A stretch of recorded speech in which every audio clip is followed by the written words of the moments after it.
Hey everyone, in this video we will discuss the hilum of the kidney.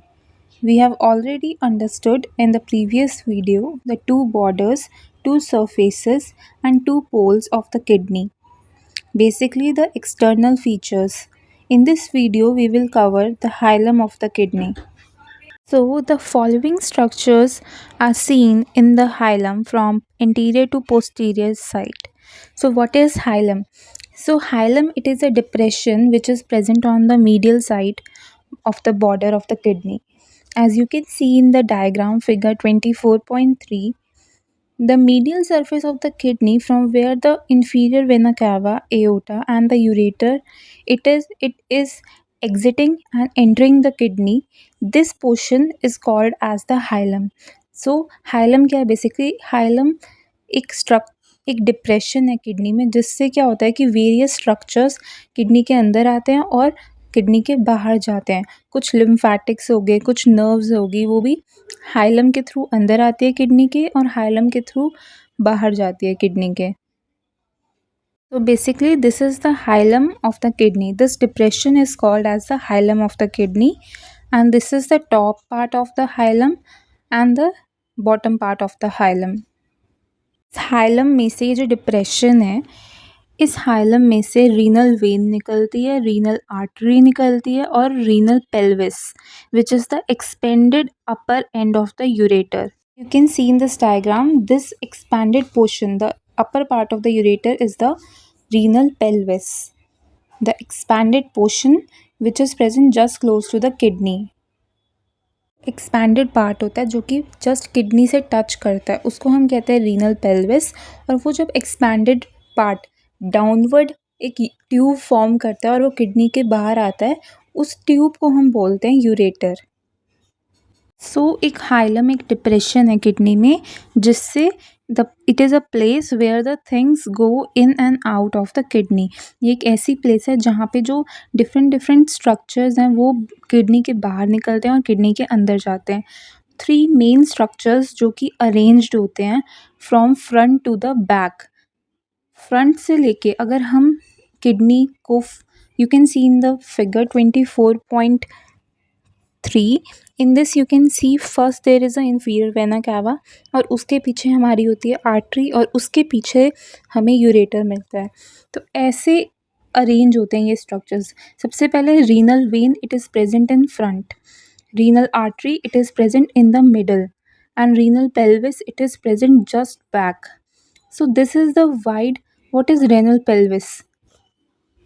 Renal pelvis, this is the wide beginning part of the ureter, the tube that carries the urine to the bladder. So जो wide beginning part होता है ureter tube का, उसको हम renal pelvis कहते हैं.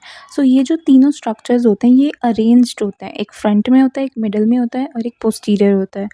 So इन arrangement से हम पता कर सकते हैं कि जो किडनी है हमारी, उसका एंटीरियर सरफेस कौन सा है और उसका पोस्टीरियर सरफेस कौन सा है. क्योंकि अगर किडनी का पोस्टीरियर सरफेस होगा तो सबसे बैक में सबसे पहले हमें क्या देखने को मिलेगा? यूरेटर. उसके बाद बैक से अगर पोस्टीरियर से स्टार्ट करें यूरेटर मिलेगा, उसके बाद हमें रीनल आर्टरी मिलेगी और उसके बाद हमें रीनल पेल्विस मिलेगी. बेसिकली अगर हमें देखना है कि जो रीनल किडनी का एंटीरियर सरफेस कौन सा है, तो हमें पहले देखना पड़ेगा कि जो हाइलम में स्ट्रक्चर्स हैं वो किस तरह से अरेंज्ड हैं. जैसे सबसे पहले रीनल वेन आएंगी, renal artery, then renal pelvis means the ureter. So in structure से हम पता कर सकते हैं कि इससे पता चल जाएगा कि जो हम सरफेस देख रहे हैं वो एंटीरियर सरफेस ही है. ये भी पता है कि जो यूरेटर होता है, also because the renal pelvis means जो एक्सपैंडेड पार्ट है यूरेटर का, जो just close in contact with the kidney, जो close in contact with the kidney से जो क्लोज करता है स्ट्रक्चर, उसको हम रीनल पेल्विस कहते हैं. और जब वो ट्यूब बन के नीचे आता है उसको हम यूरेटर कहते हैं. जो रीनल पेल्विस होता है इट कंटिन्यूज डाउनवर्ड, वो डाउनवर्ड कंटिन्यू करता है इनटू द यूरेटर, मतलब वो ट्यूब फॉर्म करके नीचे को आता है. तो इससे हम एक और चीज़ पता लगा सकते हैं किडनी के बारे में कि किडनी का अपर पोल कौन सा है और किडनी का इंफीरियर पोल कौन सा है. So it is possible to determine the side to which a kidney belongs by examining the structures in the hilum. So ये बहुत इजी हो जाता है कि हमें पता चल जाता है कि कौन सी साइड की किडनी हमारे हैंड्स में है। अगर हम स्पेसिमेन चेक करें तो हमें पता चल जाता है कि ये राइट साइड किडनी है या लेफ़्ट साइड किडनी है। एक तो हमें पता चलता है क्योंकि यूरेटर जो होता है वो डाउनवर्ड जाता है, तो डाउनवर्ड मीन्स किडनी का इंफीरियर पोल है और अपर पोल है। देन उसके बाद हमें हाइलम के स्ट्रक्चर्स देखने से पता चल जाता है कि किडनी का इंटीरियर सरफेस कौन सा है और पोस्टीरियर सरफेस कौन सा है। इससे हमें ये पता चल जाता है कि किडनी कौन सी साइड की है, राइट किडनी है हमारे हैंड में या लेफ़्ट किडनी है। So, commonly, one of the branches of the renal artery enters the hilus behind the renal pelvis, and a tributary of the renal vein may be found in the same plane. What does this line means? अगर हम normally देखें तो जो hilum of the kidney होती है उसमें क्या होता है कि जो रीनल वेन होती है वो फ्रंट में प्रेजेंट होती है, रीनल आर्टरी मिडल में होती है और रीनल पेल्विस होती है just at the back.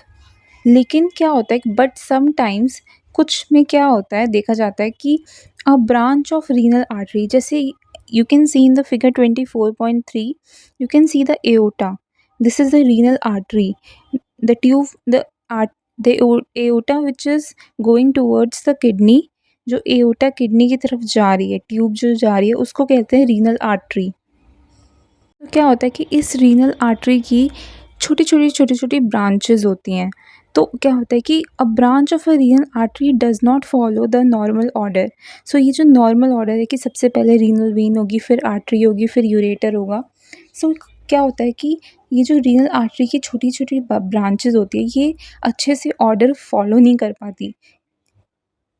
Instead of being in the middle, क्योंकि उसे तो जो स्मॉल स्मॉल ब्रांचेस हैं रीनल आर्टरी की उसको भी मिडल में ही होना चाहिए, लेकिन instead of being in the middle, middle में रहने के बजाय वो क्या करती है, it goes behind the renal pelvis, वो यूरेटर के भी पीछे चल जाती है। वो जो स्मॉल ब्रांचेस है आर्टरी की, वो जो स्मॉल ब्रांचेस होती हैं आर्टरी की वो जस्ट पोस्टीरियर सरफेस में पहुंच जाती हैं behind the ureter. Why does this happen, ऐसा क्यों होता है? ये होता है क्योंकि किडनी जो होती है वो एक रिच ब्लड सप्लाई ऑर्गन है, मतलब बहुत ज़्यादा ब्लड सप्लाई होता है किडनी को।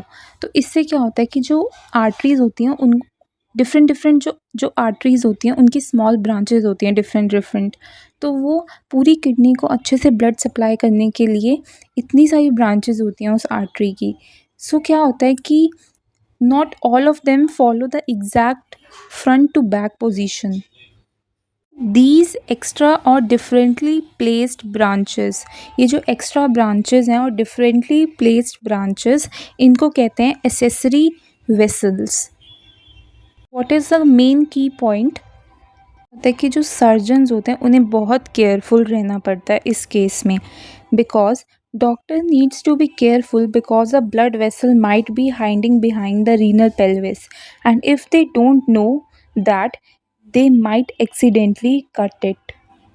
तो ये एक सर्जन की नॉलेज में होना चाहिए कि ऐसा हो सकता है कि जो रीनल आर्टरी की ब्रांचेस हैं वो रीनल पेल्विस के भी बिहाइंड, वो रीनल पेल्विस के भी पीछे जा सकती है, मींस यूरेटर के भी पीछे जा सकती है। ज़रूरी नहीं है कि रीनल आर्टरी अगर मिडल में है तो उसकी सारी स्मॉल ब्रांचेस भी मिडल में ही होंगी। क्या होगा कि अगर डॉक्टर को पता ही नहीं होगा कि रीनल पेल्विस के पीछे भी एक स्मॉल आर्टरी है, स्मॉल ब्रांच है आर्टरी की, तो उससे क्या होगा कि वो उस आर्टरी को कट कर सकते हैं, वो उस आर्टरी को इंजर कर सकते हैं। तो ये एक सर्जन की नॉलेज में होना चाहिए कि स्मॉल ब्रांचेस होती हैं आर्टरी की जो कि कभी कभी रीनल पेल्विस के बिहाइंड होती हैं। So in the next video we will discuss the relations of the kidney. Do like, share and subscribe to my channel.